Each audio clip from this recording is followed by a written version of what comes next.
This video is made for medical students as a part of their syllabus. We do not suggest you to take any kind of medicine without proper prescription or any suggestion of medical practitioner. The information provided here is adopted from the product we used.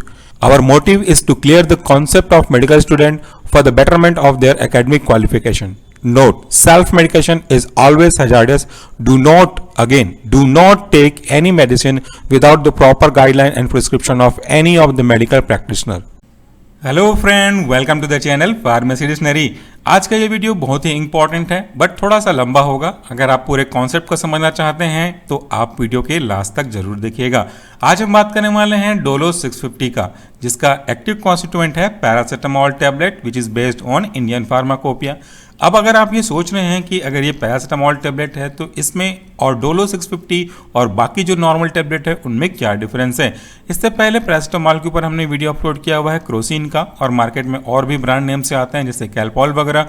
तो उसका जो paracetamol content है वो होता है 500 mg।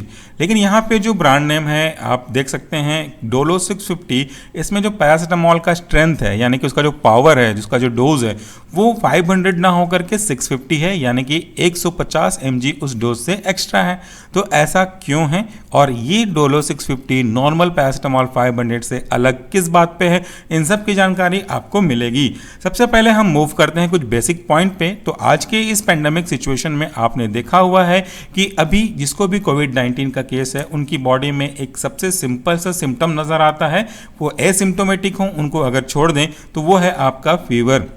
जब कभी भी हमारे बॉडी में कोविड-19 के जो वायरल इन्फेक्शन एंटर करते हैं तो फीवर होना जनरली कॉमन सी बात है। ना केवल कोविड-19 का इन्फेक्शन बल्कि इसके अलावा कोई भी अगर पैरोजन हमारी बॉडी में एंटर कर रहा है तो वो भी आपकी बॉडी के एलिवेटेड टेम्परेचर को कॉज करने के लिए रिस्पॉन्सिबल है। अब यहाँ पे मैं 2-3 चीज़ें यूज़ करने वाला हूँ जिसे फार्मेसी या मेडिकल के स्टूडेंट बड़ी आसानी से समझ जाएंगे, पर जनरल पब्लिक को मैं यहाँ पे समझा दूंगा। सबसे पहले मैंने वर्ड यूज़ किया है पैरोजन। तो ये जो पैरोजन है वो होता क्या है? पैरोजन कहने का मतलब होता है या तो माइक्रोऑर्गेनिज्म का लाइव पार्ट जो जीवित है या उसकी बॉडी का कोई भी डेड पार्ट जो अभी जीवित नहीं है। तो ये कभी भी अगर हमारी बॉडी में एंटर करते हैं अदर अलाइव और डेड तो इनको हम पैरोजन कहते हैं, और इनकी बॉडी में अंदर करने से या बॉडी में अंदर आ जाने से हमारी बॉडी का जो टेम्परेचर है वो नॉर्मल थर्मामीटर के टेम्परेचर जिसको हम लोग बोलते हैं 37 डिग्री सेंटीग्रेड, इससे ऊपर चढ़ने लगता है। अब अगर मैं छोटा सा एग्जाम्पल आपको दे दूं तो आपको और अच्छे से क्लियर हो जाएगा।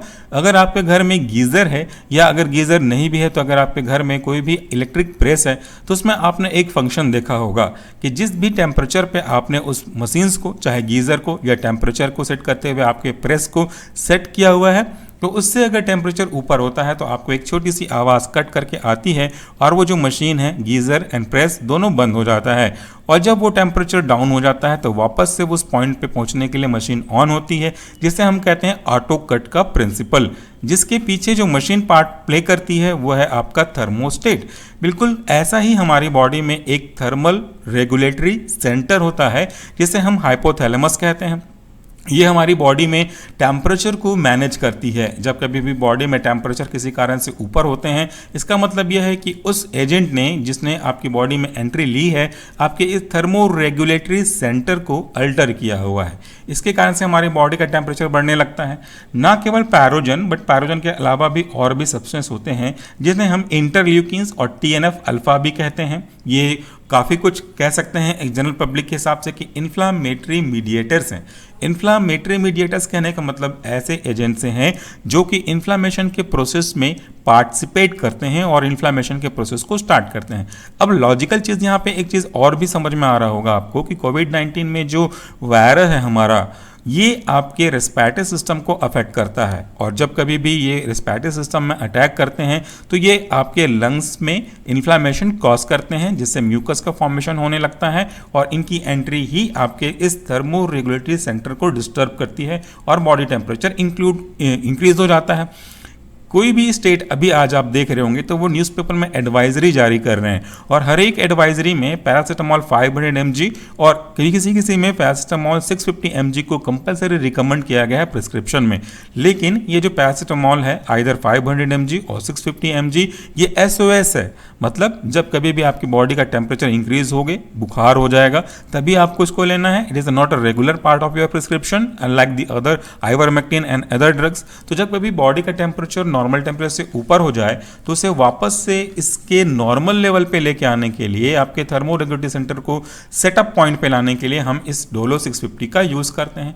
चूंकि पैरासीटामोल के साथ कुछ दिक्कतें भी हैं, साइड इफेक्ट भी है कि paracetamol is not a good drug for long time use. अगर पैरासीटामोल का डोज हम एक्सीड करते हैं तो वो आपके लीवर को डैमेज करेगा। यहाँ पे इस स्ट्रिप के पीछे कई सारी इंफॉर्मेशन रहती है। क्रोसिन वाले वीडियो में मैंने पूरा डिटेल दिया हुआ है कि अगर आप इसका एक डोज, एक फिक्स डोज से अधिक लेते हैं, जिसका मैक्सिमम सेफ डोज होता है 4 टैबलेट ऑफ 500 mg, 500 mg का टैबलेट 4 से अधिक आप दिन में नहीं ले सकते। सो 500, 500, 500 एंड 500 4 टाइम्स अगर आप जोड़ेंगे तो ये कितना हो जाएगा? ये हो जाएगा आपका 2000 mg which is the maximum safe dose. तो यहाँ पे अगर हम बात करते हैं डोलो 650 की, तो आप मैक्सिमम सेफ जोन में रहते हुए 3 टैबलेट से एक्सीड नहीं कर सकते। तो जैसा मैंने कहा SOS है कि जब जरूरत पड़े तभी, अदरवाइज इसको यूज करने की कोई आवश्यकता है नहीं। तो यहाँ पे आप इसको देख सकते हैं कि ये बनाया गया है आपका मैक्रो लैब लिमिटेड के द्वारा। डोलो 650 के वार्निंग जैसा मैंने कहा, it may be harmful for your liver. So if you are a patient of liver damage then आपको इसको यूज नहीं करना चाहिए। अब अगर हम बात करते हैं इस पैरासीटामोल के मैकेनिज्म ऑफ एक्शन की, तो वो क्या होगा? पैरासीटामोल का जो मैकेनिज्म ऑफ एक्शन है वो बहुत सिंपल है। अगर आप फार्मेसी या नॉन फार्मेसी स्टूडेंट हैं और अधिक जानकारी लेना चाहते हैं तो इसके ऊपर भी वीडियो अपलोडेड है हमारे मेन चैनल सॉल्यूशन फार्मेसी पे। आप NSAID भी सर्च कर सकते हैं तो आपको पूरा मिल जाएगा, लेकिन मैं आपको यहाँ पे एक्सप्लेन करता हूँ। इसका कुछ बेसिक पॉइंट देख लेते हैं फिर मूव करेंगे।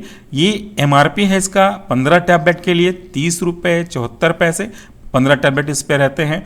अगर इसका मैकेनिज्म एक्शन के बारे में बात करते हैं तो सबसे पहला जो पॉइंट है वो है tissue injury. Tissue injury that means किसी भी कारण से अगर आपकी बॉडी के टिश्यूज में इंजरीज हो रही है, इन केस ऑफ दिस कोविड-19, अगर आपके कोविड-19 के वायरस रिस्पॉन्सिबल एजेंट आपके लंग्स तक पहुंचते हैं तो वो आपके लंग्स के जो टिश्यूज हैं, जो एल्वियोलाई हैं, इनको डैमेज करना स्टार्ट करेंगे, म्यूकस का फॉर्मेशन करना स्टार्ट करेंगे। इट मे बी फिजिकल और इट मे बी केमिकल। यहाँ पे आप फिजिकल को इंक्लूड नहीं करेंगे, केमिकल को इंक्लूड करते हैं, तो बायोलॉजिकल भी इसमें इंक्लूड हो जाएगा। तो ये आपके जो टिश्यू हैं, जो सेल्स हैं, इनके फॉस्फोलिपिड्स ऑफ द मेम्ब्रेन इसको ब्रेक डाउन करेंगे।